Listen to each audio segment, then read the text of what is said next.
You've been praying, fasting, sowing seeds, quoting every prosperity verse you can remember, binding and loosing like a warrior, and your bank account still looks like absence. Meanwhile, the guy at your office who doesn't even go to church just bought his second property and took a vacation you can't afford. Be honest. Didn't you ask God, am I doing something wrong? Why does it feel like the blessing skipped my address? Here's what nobody told you in church. A blessing can be real, signed, and delivered, and still be unspendable if you can't cash it.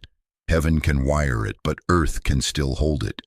Not because God is late, not because God is weak, because you showed up to the counter with no ID, no account, no history, no plan. You kept shouting overflow while carrying a leaking bucket. I love you enough to say it plain. I'm waiting on God. God is waiting on you. I'm not talking about pay your tithe and God will bless you. That's real. But that's page 1. I'm not preaching name it and claim it. Not prosperity gospel. I'm preaching obedience gospel. He doesn't reward wishes. He rewards obedience. Faith without works is dead, and a dead faith cannot produce a living income. Jesus called it wineskins. New wine requires new capacity, or you waste what was poured. Translation: God can send it, and you can still be unready to receive it. Listen to me. This is not about God's timing being mysterious. Some of you are hiding procrastination behind the word season.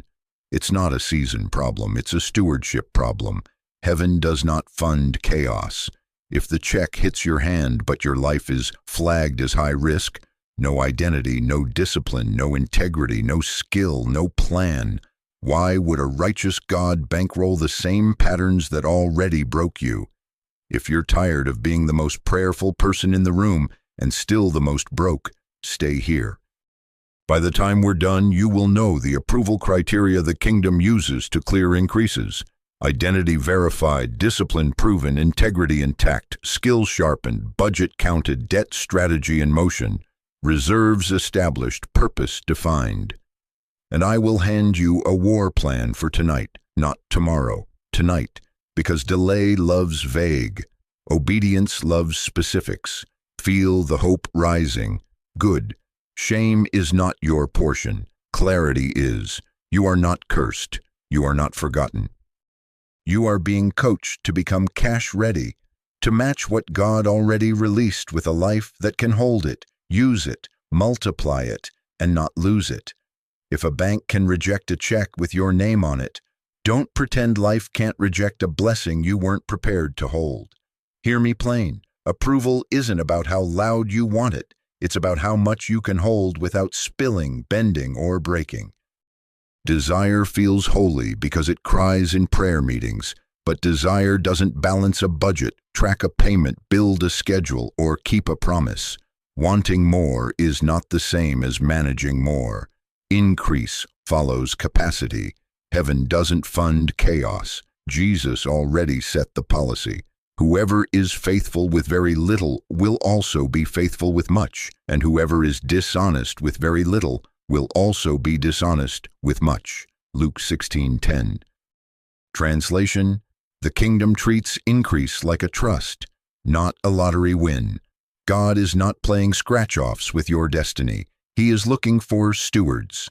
The way you treat $200 is a prophecy about what you will do with $20,000. The rhythm you keep with one client is a preview of how you'll treat 10. Faithfulness scales. So does foolishness. Here's the hidden belief I'm pulling out by the roots. Many of you are praying for the check to fix you. You want the windfall to make you organized, generous, disciplined, honorable. But money does not make character. Money magnifies it. If you are sloppy with little, you will be sloppier with much. If your appetites boss you around at $40,000, they will own you at $400,000. The check is not a savior. Jesus is. The check is an assignment, and God, as a good father, forms you before he funds you, so the blessing doesn't become your burial. Look at how the world approves credit: identity verified, history reviewed, income confirmed, debt to income calculated, integrity checked. Banks want to know who you are, what you've done, what you earn, what you owe, and whether your story is consistent with your signature. Heaven has a parallel review. Identity: are you operating like an heir or an orphan? History: does your past show obedience in small things? Income: have you built skill that produces value? Debt ratio: how much of your future is already mortgaged to yesterday's impulses? Integrity: do your words and your numbers match? If Earth won't release funds to a life flagged as high risk, why do you expect heaven to pour into patterns that will harm you? Heaven doesn't fund chaos, so reframe the prayer. Stop only asking for increase. Start asking for the version of you that can carry increase. Ask for the mind of a builder, the hands of a diligent worker, the fruit of self-control, the courage to tell the truth on paper, the wisdom to say no when your flesh screams yes, the humility to be taught, and the grit to repeat small faithfulness until it becomes your normal. Your effort is not the opposite of faith. Your effort is the evidence of it. So if we're honest, the question isn't, when will God bless me? The question is, what would happen if He did it today? Would it leak? Would it explode? Or would it multiply? Let's build the person who can answer, it will multiply tonight. Reason 1. You couldn't cash it. You never verified your identity. At the bank, tears don't clear a check. Emotions don't move the teller. No ID, no cash, because identity proves authority to access what is already yours. You can have your name printed on the instrument and still be denied at the window if you can't prove you are the person the funds belong to. Meanwhile, spiritually, you keep praying like a beggar for what God calls inheritance. You keep acting like provision is charity, like the Father hands out pity when you panic, when He actually set you up as a son, a daughter, an heir with responsibilities. Listen to the policy straight from heaven's mouth. The Spirit Himself testifies with our spirit that we are God's children. Now if we are children, then we are heirs, heirs of God and co-heirs with Christ. Romans 8:16-17. Heirs don't grovel, heirs steward. A child in the Father's house doesn't pace the kitchen floor at midnight, begging for permission to eat from a pantry that already bears their family name. They don't swipe snacks and hide wrappers in shame. They open the cabinet, they prepare what nourishes, they clean up after, they plan tomorrow's meal. That's stewardship. Inheritance is not permission to consume. Inheritance is an assignment to build. It is an estate to manage, fields to cultivate, accounts to reconcile, people to bless, a name to protect. Orphan thinking eats the seed because it fears tomorrow. Sonship plants the seed because it owns tomorrow under the lordship of Christ. Here's what nobody told you in church. You talk like an heir on Sunday, but you budget like an orphan on Monday. Secretive, reactive, hiding, hoping. You treat God like an emergency fund you never contribute to, a cosmic bailout after you refuse to count, plan, or tell the truth on paper. Shame keeps you vague. Stewardship requires clarity. Ownership begins with identity and shows up in ledgers. So here's what I need you to do, not tomorrow, tonight. Verify your identity by behaving like one who belongs. Write down your entire financial reality without drama, without excuses, without spiritual spin. Monthly take-home income, every source, every expense, fixed and variable. All debts, balance, interest rate, minimum payment, due date. All assets, cash on hand, accounts, tools, anything that produces value. Put your legal name on that page and sign today's date. That page is your witness. If you won't face it, you can't steward it. If you won't name it, you can't tame it. Kings keep books, priests bring offerings. You are a royal priesthood, so do both. Stop calling survival a season when it is a mindset. Stop praying for rescue while refusing responsibility. Identity is not a feeling. It is a position with practices. You prove you believe Romans 8, not by shouting Abba only, but by opening the books and taking dominion over what bears your name. An heir doesn't wait for a windfall to get serious. An heir lives serious now because the estate is already in motion. And hear me, this is not to shame you, it is to seat you. You are not cursed. You are claimed. Act like it. Once your identity is settled, the next question is history, because banks and life both ask, can we trust your patterns? We will answer that next. But tonight, start here. Claim your name, claim your numbers, and claim the assignment to build. Now we deal with your history. Banks pull your file and read your past out loud. Late payments, overdrafts, closed accounts, instability. They don't care about your speeches. They don't accept testimonies as a substitute for transactions. You can cry at the window and explain why you were going through, but the ledger answers for you. Meanwhile, in the spirit, you think because you're sincere, the record doesn't matter. Hear me, sincerity does not erase patterns. A prayed-for future can be denied by an undisciplined past. God already spoke on this. The one who doubts is like a wave of the sea, blown and tossed by the wind. That person should not expect to receive anything from the Lord. Such a person is double-minded and unstable in all they do. James 1:6-8. Unstable in what? All they do. Not just emotions. Outcomes, money, deals, opportunities. Your instability turns yeses into maybes and maybes into nos. You're asking for approval while keeping a track record of quitting at week 3, impulse spending at midnight, ghosting commitments when you don't feel led, and blaming the devil for doors you kicked off the hinges yourself. I love you enough to say it. You can't rebuke poverty while practicing disorder. Look back at your last 12 months. Patterns preach. Did you treat your goals like vows or like vibes? How many times did you start a budget, then reward yourself into a hole? How many subscriptions are you still paying for that you don't remember signing up for? How many emergencies were really a lack of planning wearing a dramatic costume? Heaven doesn't fund chaos. If your rhythm is inconsistent, your harvest will be too. So here's the command, and it is not deep. It is faithful. For the next 30 days, write down every single purchase. Every single one. Pen and paper, spreadsheet, app, I don't care. Coffee, gas, groceries, snacks, tips, streaming, the quick Amazon hit, the little game upgrade, the I deserve it dessert, all of it. Put the date, the amount, the category, and the why. Then, at the end of each week, circle the leaks. Don't rename them to feel better. Stop calling leaks self-care.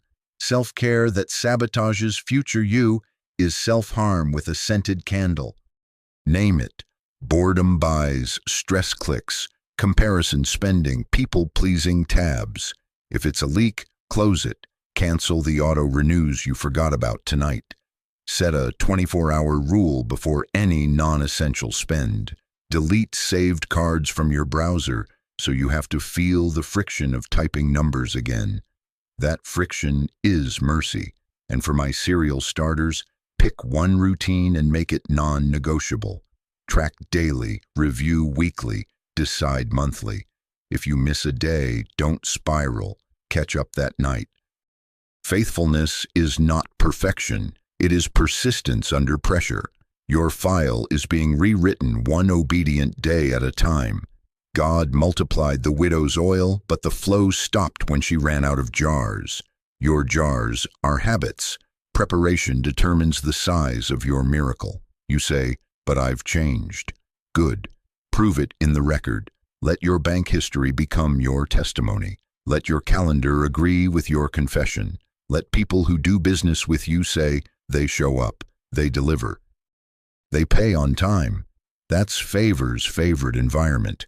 And after history comes ratios, because some of you aren't under attack.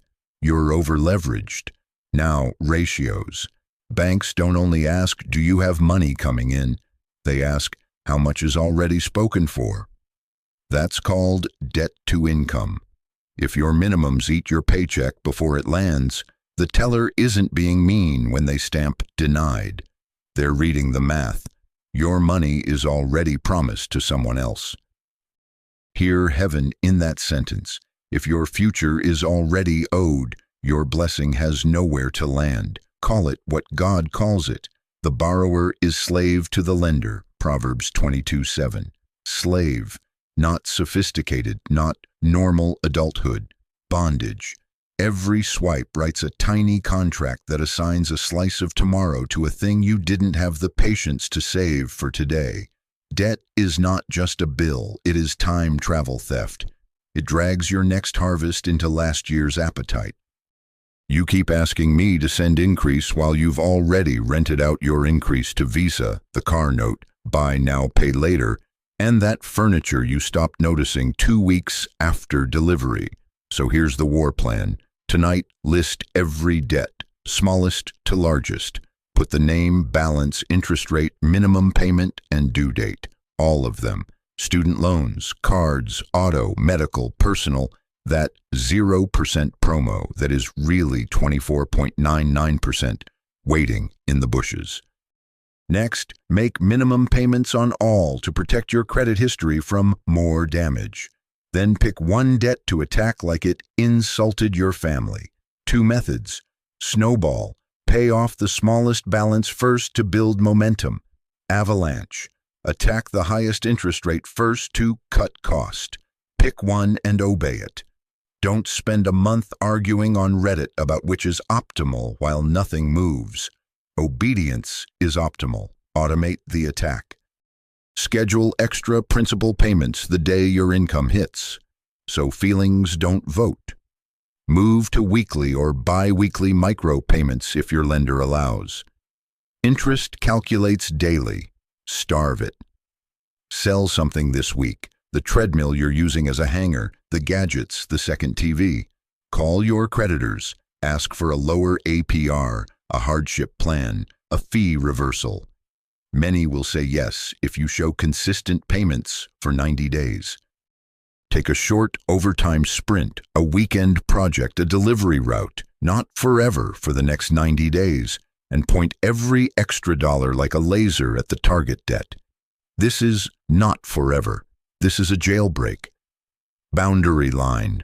No new debt while you're praying for increase. That's pouring water into a bucket with holes and asking God why you're still thirsty. Freeze the cards, literally in the freezer. Delete them from your phone and browsers. Cancel buy now, pay later accounts.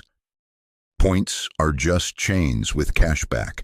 If you must keep a card for travel, lock it and use a debit travel fund. You preload monthly. If you can't control it, cut it. Self-control is the wall around your money. You say, but I need a reliable car. Need and upgrade are not the same. Drive paid off and less pretty while you pay for your future. Let your humility buy you freedom, and as debts die, roll the freed payment into the next target. That's the snowball. That's deliverance in numbers. When your ratio breathes again, doors open. But even if debt is handled, a bank still asks, do you have reserves? Because a blessing without savings becomes panic. We go there next. Reserves is what tells the banker and life, this house won't collapse when the wind shifts. Without reserves, one flat tire becomes a meltdown. One co-pay becomes a credit card spiral. One broken fridge becomes a prayer chain for a problem you could have pre-answered with discipline.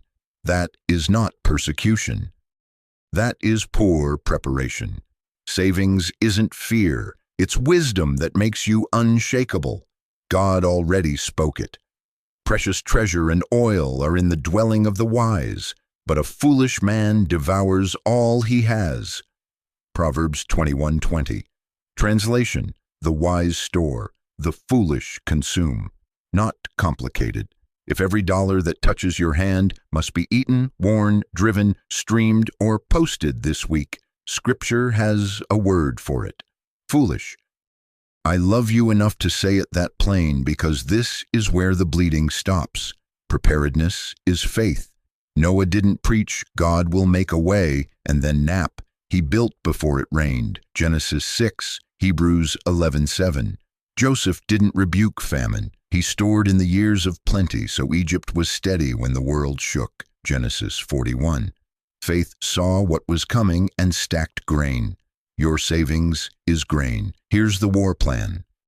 Step 1. Tonight, open a separate savings account, preferably where it's slightly inconvenient to touch. Nickname it Ark or Storehouse. Your flesh needs a labeled fence. Set a first target, $1,000 as a starter buffer. Sell something, skip a luxury, redirect found money, but get that wall up fast. Step 2. Push to 1 month of bare-bones expenses. Not your dream lifestyle, your essentials, housing, utilities, food at home, transport, minimum debt payments, insurance. Step 3. Build to 3 to 6 months. If your income is variable or you're a one-income household, lean closer to 6. If you're in a stable field with 2 incomes, 3 can hold you while you pivot. This is not hoarding. This is oxygen. But I can't afford to save. You can't afford not to. Begin small. Begin tonight. Start with 1% of take-home. Automate it on payday so feelings don't vote. Next month, bump it to 2%. Each quarter, add another percent until you're consistently storing 10 to 15%. That slow climb is courage in numbers. Root tax refunds, bonuses, side hustle spikes with a rule, 70 to 90% to the storehouse until you hit your target. Use roundups and weekly micro transfers, $10, $20, $50. Drip becomes a river if you let time do its work. Guard the wall. Keep the fund for real emergencies, not boredom, not I had a day, not the sale was too good. Define emergency ahead of time so crisis you doesn't bully planner you. If a true emergency hits while the fund is small, use it without shame, then rebuild immediately. That's what it's for, to turn disaster into inconvenience and panic into a plan. Watch what happens when reserves appear. Peace returns, options multiply.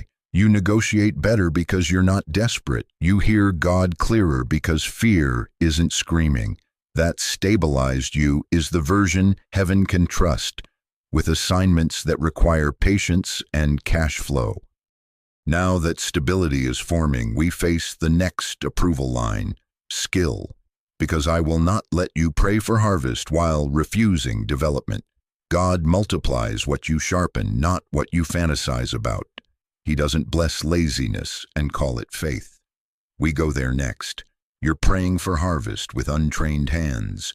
You want overflow, but your pipeline is empty. You keep asking me to breathe on a gift you won't sharpen, to promote a version of you that hasn't prepared. Hear me. I don't multiply fantasies. I multiply faith proven in diligence. Do you see someone skilled in their work? They will serve before kings. Proverbs 22:29. Not enthusiastic, not called only, skilled. Kings don't hire vibes, they hire value. And if the axe is dull and its edge unsharpened, more strength is needed, but skill will bring success. Ecclesiastes 10:10. Translation: you're exhausted because you're hacking with a butter knife and calling it warfare. Sharpen. Here's what nobody told you in church. Favor opens doors. Skill keeps you in rooms. An introduction can get you invited. Competence gets you renewed. Some of you have tasted opportunities that evaporated because you entered by grace and tried to stay by charisma. I love you, but rooms are kept by outcomes. Excellence is evangelism in the marketplace. When your work preaches, you don't have to. So tonight, war plan. Step 1. Pick one marketable skill the world already pays for, not 10. 1. sales, copywriting, bookkeeping, data analysis, customer success, project management, coding, digital ads, UX, welding, HVAC, carpentry, pick, verify demand, scan 20 job posts or client listings, note repeated tasks, tools, pay ranges. If it pays strangers, it can pay you. Step 2. 90 days, 60 minutes a day, non-negotiable. Put it on your calendar like a meeting with your future. YouTube is free. Library is free. Free courses exist. Score.org mentors are free. Stop saying you can't afford growth when your phone bill funds your distractions. Trade 1 hour of scrolling for 1 hour of sharpening, not tomorrow, tonight. Step 3. Practice reps. Learn to practice to portfolio to pitch. That's the path. Don't wait for confidence. Build proof. Set a 30-60-10 rule for the first month. 30 tutorials consumed with notes. 60 practical reps. Emails written. Ads built. Designs drafted. Calls role-played. 10 solid artifacts worthy of a portfolio. Record your screen. Save before/after.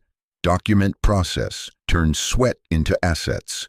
Step 4. Assemble a simple portfolio, a one-page site, or a clean drive folder. Show 3 case-style pieces, the problem, your approach, measurable outcome, even if simulated at first. Speak in results, not resume fluff. Then price a starter offer that is easy to say yes to. Fixed scope, fixed timeline, fixed fee. Step 5. Pitch. Send 20 value-first messages this week to local businesses or online prospects. No begging. Offer a specific outcome in 2 weeks. I'll rewrite your product page to raise conversions. If you see no lift, I'll revise free. Or I'll audit your books and give a month-end close checklist. Or I'll run a $200 test campaign and show you cost per lead. Ask for a testimonial and a referral.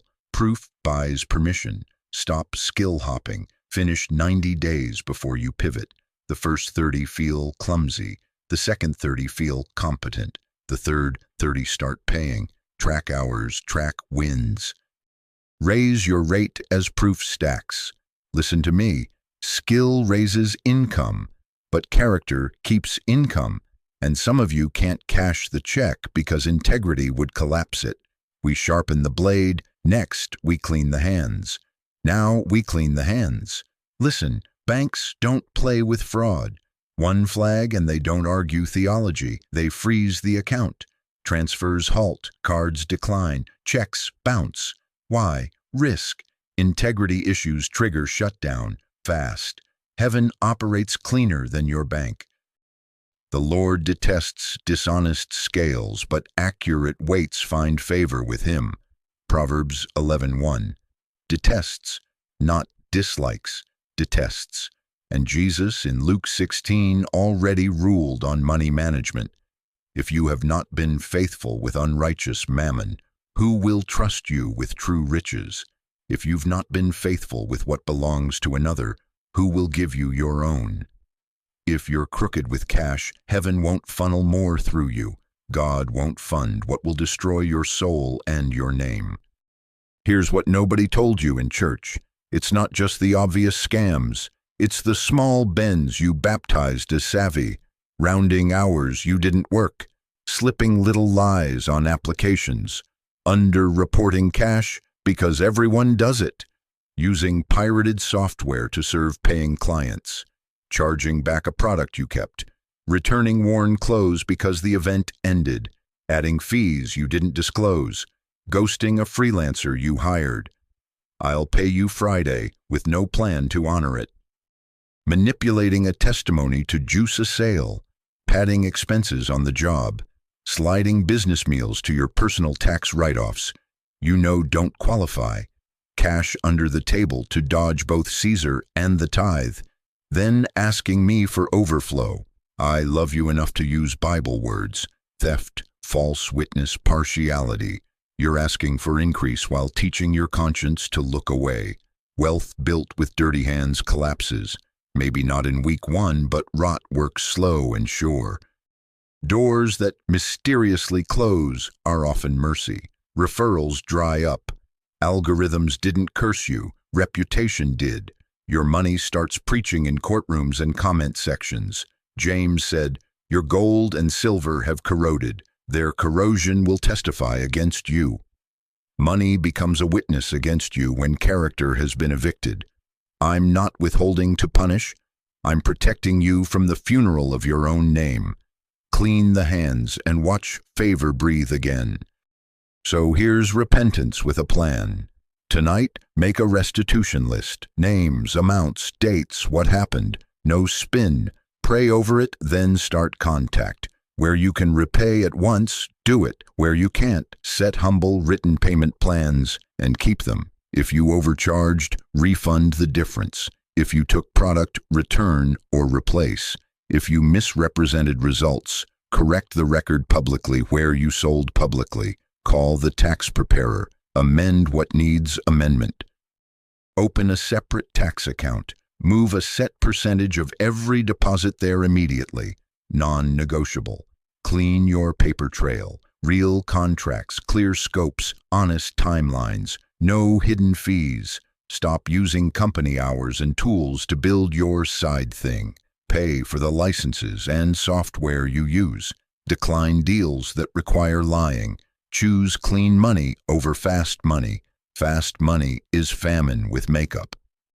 And for those you can't locate, set aside a restitution fund and give in their honor to the poor with the same amount you would have returned. Light hates vagueness. Bring everything into the open. This isn't legalism, it's armor. Integrity is spiritual warfare. The Lord detests dishonest scales, but he delights in weight that's true. Delight is a pipeline. Favor follows clean hands. Now hear me. Even with clean hands, you still need control. Because the biggest thief of blessing isn't always a scammer out there. It's the appetite in here. We deal with that next. Tonight. Listen to me. You can deposit a check at 9 p.m. and be broke by breakfast if your gates are down. Banks don't chase your impulses. They clear what you told them to clear. If your spending is on autopilot and your appetites drive, the balance evaporates quietly while you sleep. That isn't a demon. That's a lack of walls. Like a city whose walls are broken through is a person who lacks self-control. Proverbs 25:28. Hear that in your finances. No walls, no wealth. And I already told you, integrity cleans your hands, but self-control guards the gate. Galatians 5 says the fruit of the Spirit includes self-control. Fruit, proof you're rooted. This isn't personality, this is partnership with the Spirit. Self-control is the wall around your money. Here's what's blowing holes in your wall. Lifestyle inflation. Every raise instantly becomes a nicer lease, a newer phone, a pricier grocery cart of organic treats, a vacation you haven't saved for yet. Subscriptions silently multiplying, $6.99 here, $14.99 there. The free trial that's been billing for 8 months. Dopamine purchases, late-night clicks to feel something. The I deserve it story you tell yourself when stress wants candy. Comparison pressure, buying a life to impress people who don't pay your bills. You keep calling it self-care. It's self-sabotage on autopay. Without self-control, increase becomes a faster version of your current chaos. More zeros just mean bigger spills. Stop asking me for a flood while keeping your roof open. War plan, simple and sharp. First, the 24-hour rule for non-essentials. If it isn't a true need, it waits a day. Put it in the cart, walk away, and let tomorrow you vote. Half of it won't survive sunlight. Second, create friction. Delete saved cards from browsers. Turn off one click. Uninstall shopping apps for 90 days. Use cash envelopes or separate debit accounts for leak-prone categories. Eating out, fun money, clothing. When the envelope or sub-account hits zero, game over till refill. Third, cap your lifestyle at a fixed percentage and make it a covenant. For example, 70% for living, 10% giving, 10 to 15% saving, 5 to 10% debt/investing until debt is gone. Pick the numbers, write them, and obey the fence. Give your future a bigger slice than your feelings. Fourth, kill stealth spending. Tonight, audit subscriptions. Cancel anything you wouldn't buy again today. Set every remaining subscription to renew on the same day you do your monthly review so nothing hides. Fifth, accountability. Secrecy is where leaks breed. Choose one trusted person, spouse, mentor, friend, who has permission to ask, "What did you buy this week and why?" Give them view-only access to your spending account or send a weekly screenshot for 90 days. Pride hates this. Let pride die so your destiny can live. Lastly, build replacement habits. When the itch hits, drink water, take a 10-minute walk, text your accountability, review your goals folder. Physically touch your storehouse account balance and thank God for the wall you're building. Rewire reward. Now look at you, stable with reserves, sharpening skill, clean hands, guarded gates. Next, we give all this muscle a skeleton, structure. Jesus told you to count the cost. That's budgeting, not optional. We build that tower next. Tonight, sit down and count. That's not a finance guru, that's Jesus. Which of you, desiring to build a tower, does not first sit down and count the cost, lest after laying a foundation and not being able to finish, all who see begin to mock, saying, "This person began to build and was not able to finish." Luke 14:28-30. Hear me, budgeting is not a modern hack. It's in the mouth of your king. If you won't count, you can't build, and I bless builders. Here's what nobody told you in church. A budget is not restriction, it's direction. It's you, as steward, telling money where to go before your emotions take it on a field trip. Money is a worker. Without a schedule, it loiters, gets influenced, and wanders off. With a schedule, it builds walls, fills barns, pays debts, funds skill, and sows for harvest. This is worship with a calculator. Know well the condition of your flocks. Give attention to your herds. Proverbs 27:23. In your world, know well the condition of your accounts. Give attention to your cash flow.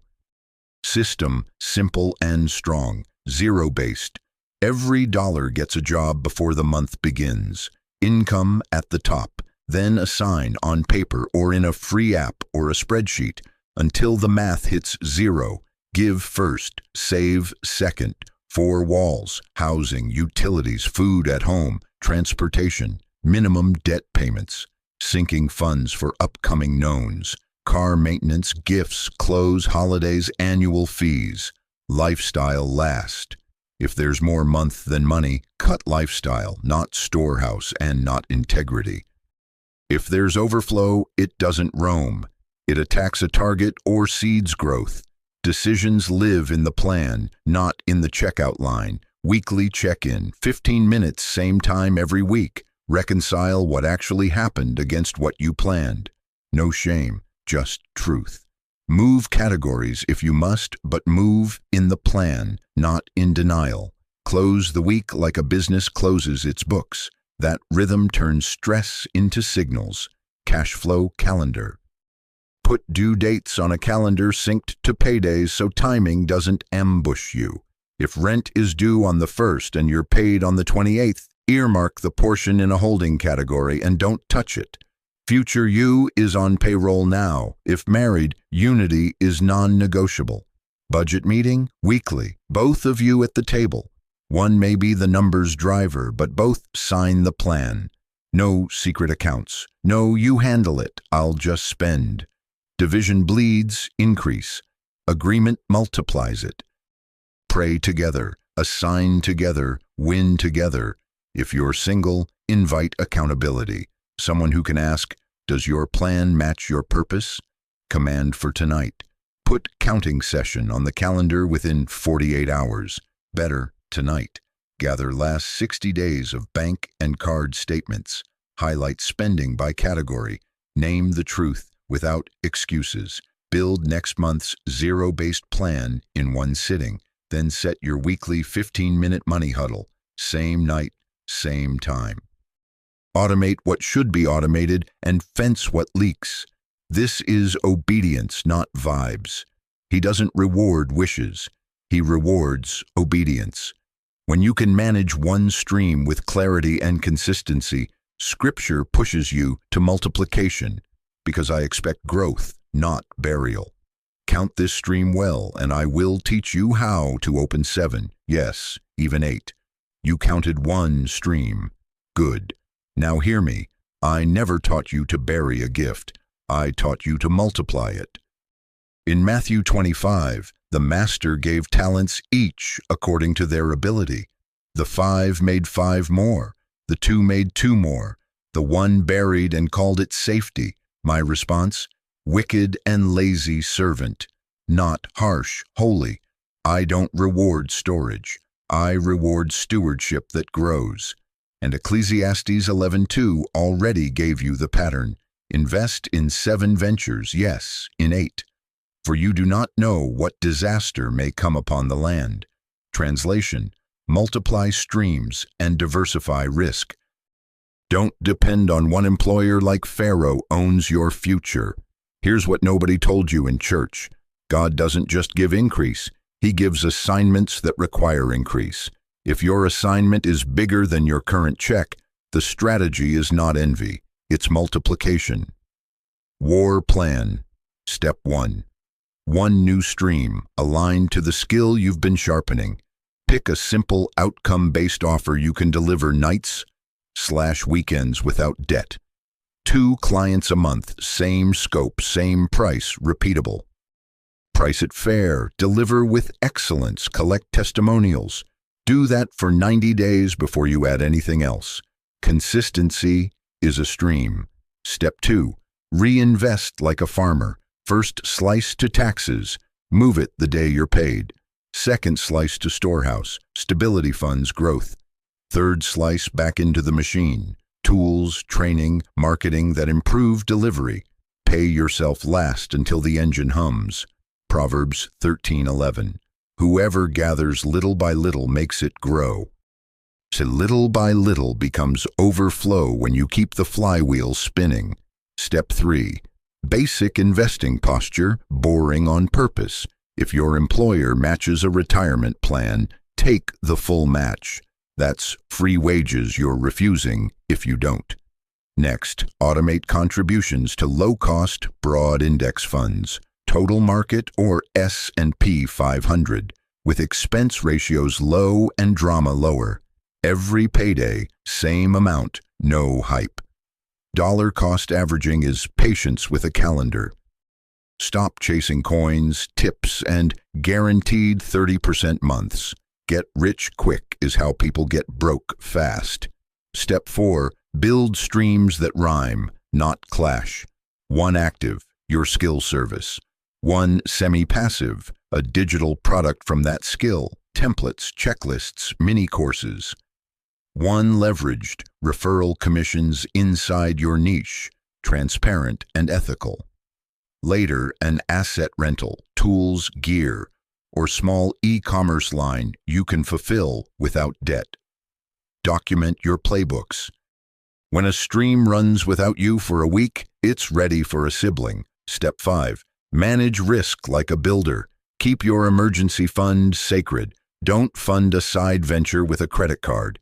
Test small, measure real results. Kill losers quickly. Feed winners steadily.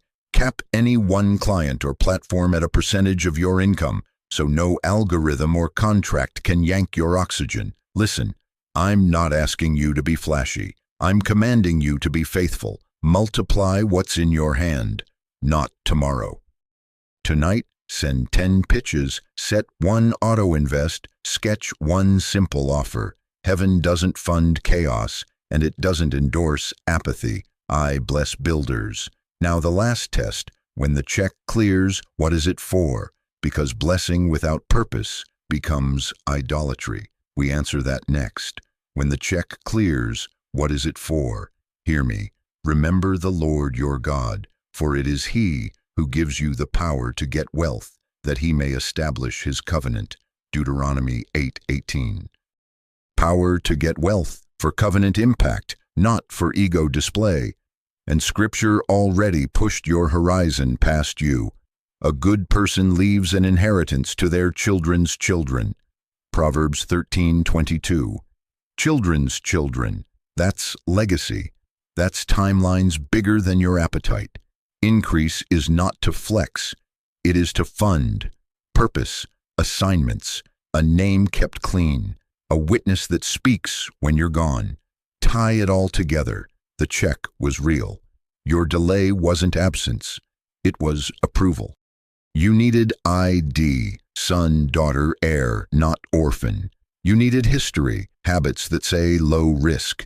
You needed ratios, debt untangled so tomorrow wasn't already rented. You needed reserves, grain in the barn so storms don't scare you. You needed skill, value kings pay for. You needed integrity, clean hands that banks and heaven can trust. You needed walls, self-control so the blessing doesn't leak. You needed a plan, Jesus count so money obeys mission.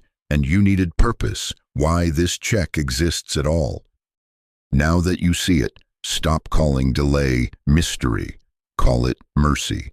I have been building you into a steward who can cash what I already sent. Here is your cash-ready checklist. Burn it into your phone, into your wall, into your week. Audit the last 60 days, every dollar named. Build a zero-based budget, every dollar assigned. Set a debt plan, Snowball or Avalanche, automated. Establish a buffer, $1,000 fast, then 1 to 3 to 6 months. Write a 90-day skill plan, 1 hour a day, portfolio in motion. Integrity cleanup, restitution list, amended papers, clean contracts, spending boundaries, percent caps, 24-hour rule, accountability, 1 extra stream, aligned to your skill, repeatable, debt-free. Investing start, take the match, automate low-cost index funds, screenshot that with your mind, then obey it with your calendar. Identity, hear me now. You are not cursed, you are not forgotten, you are not destined to be broke, you are a builder, an heir, a steward under assignment. The only way you stay stuck is if you keep disobeying what you now know. Faith without works is dead, and a dead faith cannot produce a living income. You don't need a new prophecy. You need obedience that makes you cash ready. So tonight, pick one skill, write the budget, list the debts, start the audit, open the storehouse account, set the auto invest, draft the restitution email, cancel the subscriptions, send 10 pitches, not tomorrow, tonight. Movement is your worship now. And if this word just unclogged your excuses, don't hoard it. Like this, share it, subscribe. Not for algorithms, for assignment. Help me end the lie that spiritualizes disorder. Call your circle into obedience that builds the life I already described in Scripture. I bless builders. Now go build, so your children's children can bless my name for what you began tonight.